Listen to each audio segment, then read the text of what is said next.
தாய் தமிழ் உறவுகளுக்கு வணக்கம். சீமானுக்கு வந்த சிக்கல் என்ற தலைப்பில் இந்த காணொளியை நாம் காண்கிறோம். நாம் தமிழர் கட்சி தலைமை ஒருங்கிணைப்பாளர் செந்தமிழன் சீமான் காரைக்குடி தொகுதியில் போட்டியிடுகின்றார். வருகிற சட்டசபை தேர்தலில் காரைக்குடி தொகுதியில் போட்டியிடுகின்றார்.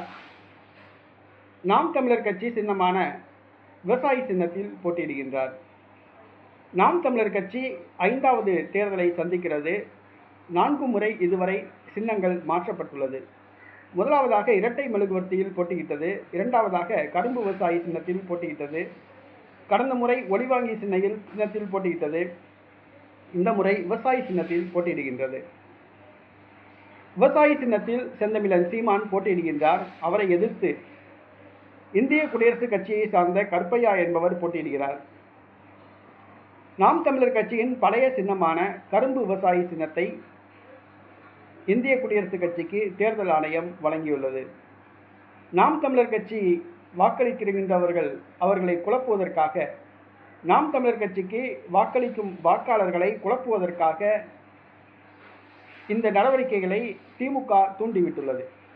திமுக ஆலோசனைப்படி திருமாவளவன் இந்திய குடியரசுக் கட்சி தலைவருடன் ஆலோசனை நடத்தி தமிழ்நாடு முழுவதும் இந்திய குடியரசுக் கட்சி வேட்பாளர்களை நாம் தமிழர் கட்சிக்கு எதிராக நிறுத்தியுள்ளார்.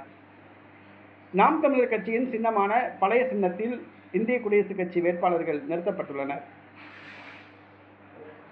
நாம் தமிழர் கட்சிக்கு வாக்களிக்கும் வாக்காளர்கள் குழம்பி போய் பழைய சின்னமான கரும்பு விவசாயிக்கு வாக்களிப்பார்கள். இதனால் 1% வாக்குகள் பிரியலாம். நாம் தமிழர் கட்சியுடைய வேட்பாளர்களுடைய வெற்றி வாய்ப்பை பாதிக்க வைக்கலாம், சீமானை தோற்கடிக்க வைக்கலாம் என கருதி இந்த முயற்சியை எடுத்துள்ளார்கள். தற்பொழுது சீமான் அவர்களை எதிர்த்து போட்டியிடுகின்ற கருப்பையா அவர்களுக்கு நாம் தமிழர் கட்சியின் பழைய சின்னமான கரும்பு விவசாயி சின்னம் வழங்கப்பட்டுள்ளது. இது வாக்காளர்கள் மத்தியில் குழப்பத்தை ஏற்படுத்துமா என்று பார்த்தால், குழப்பத்தை ஏற்படுத்தும் முயற்சி தோல்வியடையும் என்றுதான் சொல்ல வேண்டும். கடந்த முறை தேர்தலுக்கு 30 நாள் இருக்கும்போதுதான் நாம் தமிழர் கட்சியின் கரும்பு விவசாயி சின்னம் பறிக்கப்பட்டது. அதுவரை கரும்பு விவசாயி சின்னத்தை வைத்துதான் நாம் தமிழர் கட்சி பிரச்சாரம் செய்து வந்தது. திடீரென சின்னம் பறிக்கப்பட்டதால் தேர்தலுக்கு 20 நாட்களுக்கு முன்பாக ஒளிவாங்கி சின்னம் வழங்கப்பட்டது.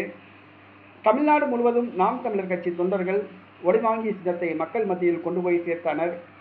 இதன் விளைவாக 8.1% வாக்குகளை பெற்று தேர்தல் ஆணையத்தின் அங்கீகாரத்தை பெற்றது. அந்த கரும்பு விவசாயி சின்னத்திலேயே ஒரு சிலர் நாம் தமிழர் கட்சி வேட்பாளர்களை எதிர்த்து போட்டியிட்டனர்.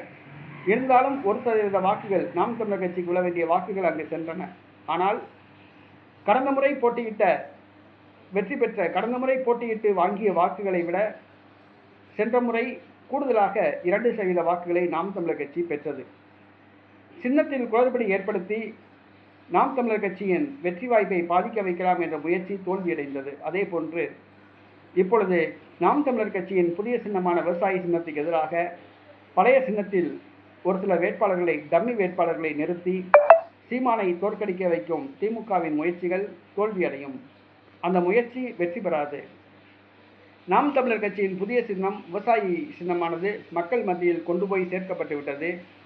30% வாக்குகளை நாம் தமிழர் கட்சி பெறும். திமுக திருமாவளவனின் சூழ்ச்சி தோல்வியடையும். இதுதான் உண்மை.